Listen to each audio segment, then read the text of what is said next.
मुझे एक डॉर्मेट्री के भीतर बंद करके रखा गया था। दरवाजे के बाहर हमेशा सिक्योरिटी रहती थी।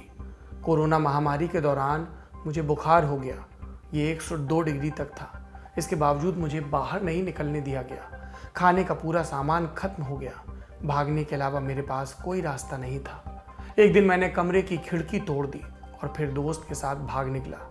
ऐसा लग रहा है जैसे नर्क से जिंदा बचकर निकला हूँ। ये बयान अप्रैल 2021 की वॉशिंगटन पोस्ट की रिपोर्ट का हिस्सा है। इस बयान को देने वाले किरदार का नाम है डिंग। सुरक्षा कारणों से डिंग का पूरा नाम नहीं बताया गया। डिंग को चीन के हेनान से इंडोनेशिया लाया गया था। कोनावे में चल रहे एक प्रोजेक्ट में मजदूरी के लिए। डिंग की कहानी दिल दहलाने वाली है, लेकिन अकेली नहीं। कई मजदूरों ने बताया, और ये कई लाखों में पहुंचते हैं, कि कोरोना संक्रमण के बाद भी चीन ने उनसे लगातार काम करवाया। उनके पासपोर्ट जब्त कर लिए, कई महीनों तक तनख्वाह नहीं दी, और सवाल पूछा तो बेरहमी से पीटा, और घायल होने पर मरने के लिए छोड़ दिया गया। इन बेरहम कहानियों में कौन सी चीज कॉमन है? एक चीज, बेल्ट एंड रोड इनिशिएटिव। इन मजदूरों को इसी प्रोजेक्ट का हिस्सा बनाकर लाया गया था। 2019 की रिपोर्ट के मुताबिक 10 लाख से ज्यादा चीनी मजदूर बेल्ट एंड रोड इनिशिएटिव के तहत दुनिया भर में काम कर रहे हैं। इन प्रोजेक्ट्स में इंसानी अधिकारों के उल्लंघन की खबरें लंबे वक्त से आ रही थी, लेकिन हाल में आई 2 रपटों ने इन आरोपों को पुख्ता कर दिया। पहली रिपोर्ट है ह्यूमन राइट्स वॉर की, जबकि दूसरी report business and human rights resource centre नाम के एनजीओ की है। इन रिपोर्ट्स में क्या जानकारियां सामने आई, चीन की कंपनियों पर किस तरह के आरोप लगाए गए, और चीन का बेल्ट एंड रोड इनिशिएटिव क्या है, सब विस्तार से बताएंगे। नमस्ते, मेरा नाम है सौरभ द्विवेदी और आप देख रहे हैं ललन टॉप का अंतरराष्ट्रीय प्रसंगों से जुड़ा कार्यक्रम दुनियादारी। देखिए, हिस्ट्री से शुरू करते हैं, चीजें तसल्ली से समझ में आती हैं। चीन में माओ के बाद सबसे ताकतवर नेता कौन हुआ? इसका जवाब बहुमत से होगा डेन जियाओपिंग। जियाओपिंग को 1989 में तियानमेन स्क्वायर में प्रदर्शनकारियों पर टैंक चलवाने के लिए याद किया जाता है।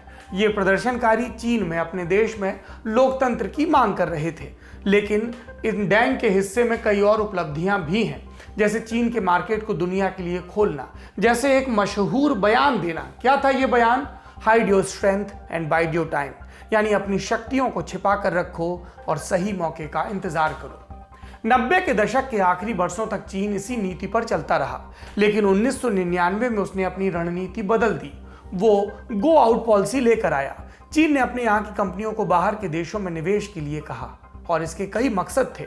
अपने चीन के एफडीआई को बढ़ाना, प्रोडक्ट्स की गुणवत्ता में सुधार करना, अमेरिका और यूरोप के बाजारों में अपने आप को स्थापित करना। चीन इस मुहिम में काफी हद तक कामयाब भी हुआ। इसके बावजूद चीन का मन नहीं भरा। वो उससे बड़ा प्लान तैयार कर रहा था। उसे 2 चीजों की जरूरत महसूस हो रही थी, कच्चा माल और तैयार माल के लिए बाजार।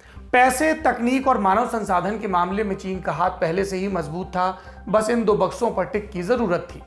मार्च 2013 में शी जिनपिंग चीन के राष्ट्रपति बने, और उनके दिमाग में इससे जुड़ी परियोजना लंबे समय से पनप रही थी।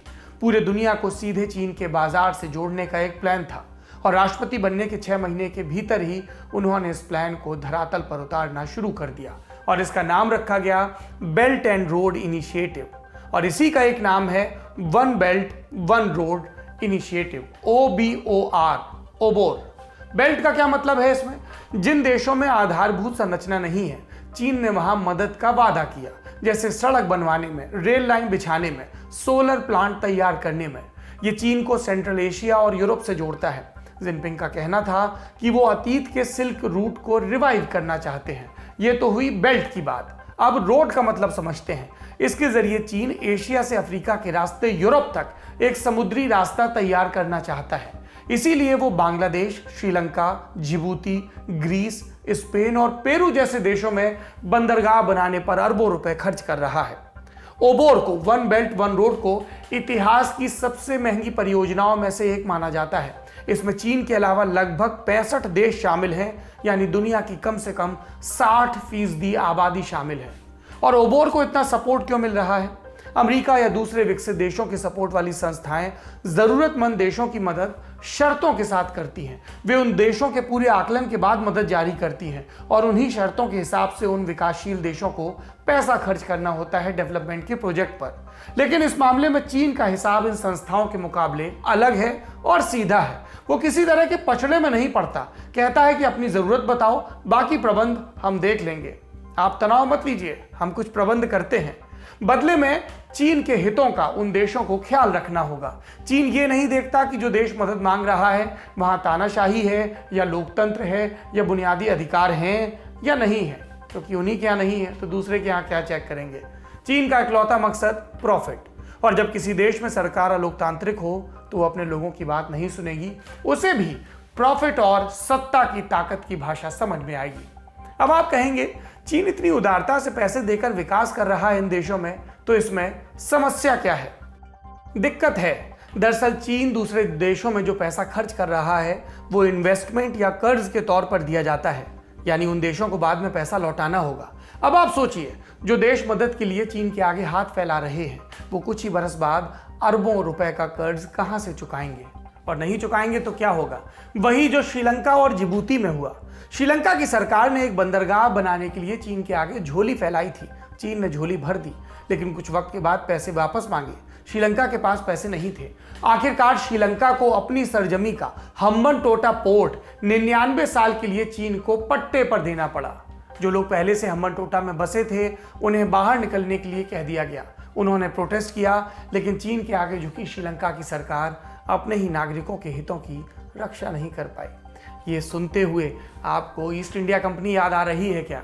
मैंने दो देशों का जिक्र किया, श्रीलंका और जिबूती। जिबूती में क्या हुआ? वहां भी चीन ने हचक के निवेश किया, इथियोपिया तक रेल लाइन बनवा दी और भी कई सेक्टर में विकास करवाया।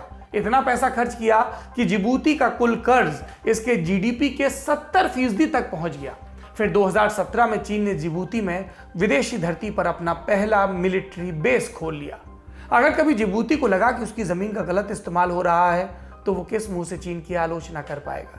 जानकारों का कहना है कि चीन का इन्वेस्टमेंट एक तरह से महाजन का बिछाया ऋण का जाल है, जिसमें फंसने वाली पीढ़ियां उसका कर्ज आने वाले सैकड़ों बरस तक चुकाती रहेंगी। यह तो हुई ग्लोबल पॉलिटिक्स के लेवल की बात। एक उदाहरण से और समझते हैं कि कैसे ओबोर ने इंसानी जीवन को प्रभावित किया। यह हमें पता चला मानवाधिकार संगठन HRW की रिपोर्ट में। क्या है रिपोर्ट में? पूर्वोत्तर कंबोडिया में लोअर सेसान बांध का निर्माण 2013 में शुरू हुआ। इस पर पन बिजली संयंत्र बनना था और यह बेल्ट एंड रोड इनिशिएटिव का हिस्सा था। चीन ने इस पर लगभग 700 करोड़ रुपए का खर्चा किया। इस बांध की वजह से निचले इलाकों में रहने वाले 5000 लोग प्रभावित हुए, तो उन्होंने इस परियोजना का विरोध किया। उनकी आवाज दबा दी गई, कई को जेल में डाल दिया गया। यानी विरोध के बाद भी संयंत्र का काम चलता रहा। 2017 में जब लोगों के घरों में पानी भरने लगा तो उन लोगों को जबरदस्ती बाहर निकाल दिया गया और उन्हें जिस नई जगह पर रहने के लिए कहा गया वहां आजीविका का कोई साधन नहीं था। जो नई जमीन दी गई वो बंजर थी, फसल पैदा नहीं हो रही थी। HRW की रिपोर्ट के मुताबिक इन लोगों को ना तो कोई स्किल ट्रेनिंग दी गई, ना रोजगार दिया गया। ये लोग पहले पूरी तरह से खेती और मछली पालन पर निर्भर थे और वो दोनों भी कट ऑफ कर दिए गए, यानी इनकी रोजी रोटी हमेशा के लिए छिन गई। जीवन पर संकट आ गया। अगले बरस 2018 में जब प्रोजेक्ट पूरा हुआ तब तक इन प्रभावित लोगों के घर पूरी तरह डूब चुके थे। इन लोगों ने अपनी सरकार से मदद की गुहार लगाई, बदले में धमकी मिली। जबकि इस बांध की वजह से मेंगक्योंग नदी में मछलियां भी कम हो रही हैं, यानी कि प्रभाव पर्यावरण पर भी पड़ रहा है।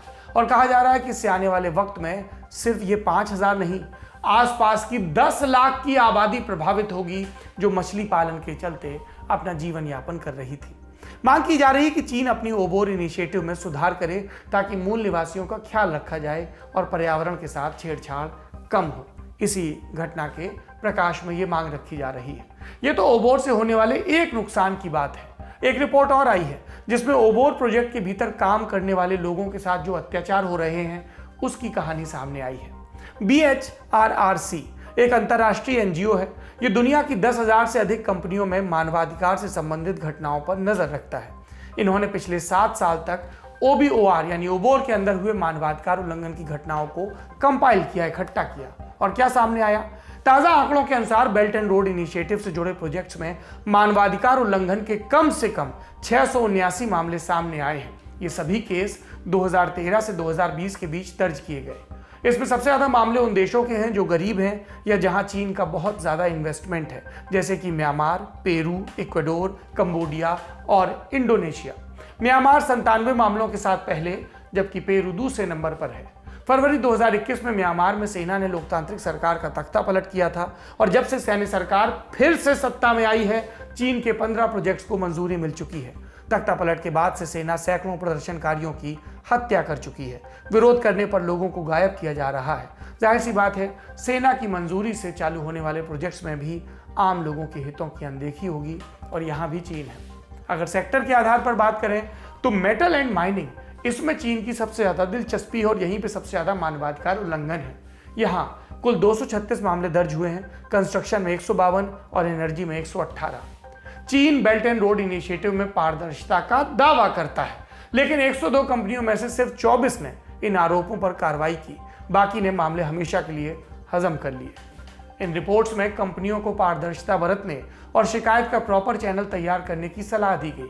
कहा गया कि इंसानी अधिकारों पर उदारता से सोचें, लेकिन जैसे ही पारदर्शिता और चीन एक ही वाक्य में आते हैं, हमको एक पुरानी कहानी याद आ जाती है और सच्ची मुच्ची वाली है। आधुनिक चीन के संस्थापक माओ त्से तुंग के वक्त की ये कहानी है। साल 1956 का था। माओ को सत्ता हासिल किए 7 बरस बीत चुके थे। उस वक्त पूर्वी यूरोप में सोवियत संघ के शासन के खिलाफ प्रोटेस्ट हो रहे थे। माओ को डर लगा कहीं ऐसे ही विरोध चीन में ना शुरू हो जाए।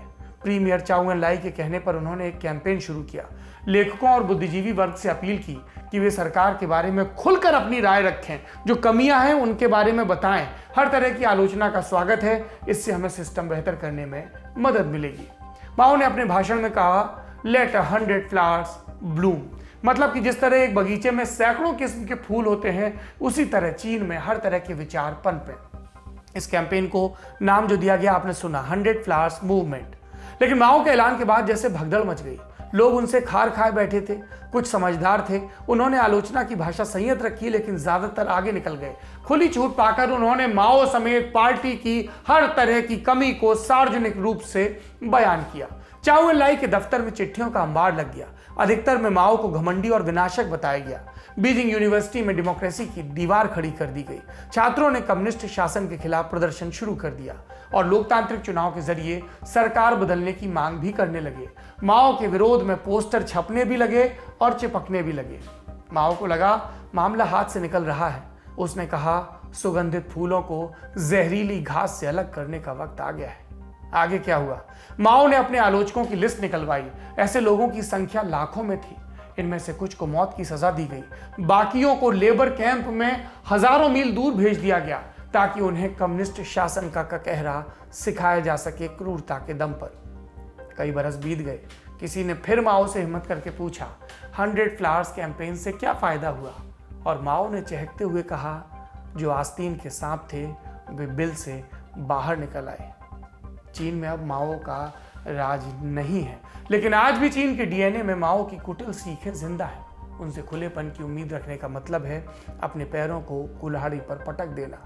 और माओ की क्रूरता का ये किस्सा हम इसलिए भी याद रखें कि कोई भी राष्ट्राध्यक्ष, कोई भी नेता, कोई भी पार्टी, कोई भी विचार यदि विरोधी विचारों को सुनने की क्षमता नहीं रखता है तो आप समझिए वो देश को किस दिशा में ले जाना चाहता है।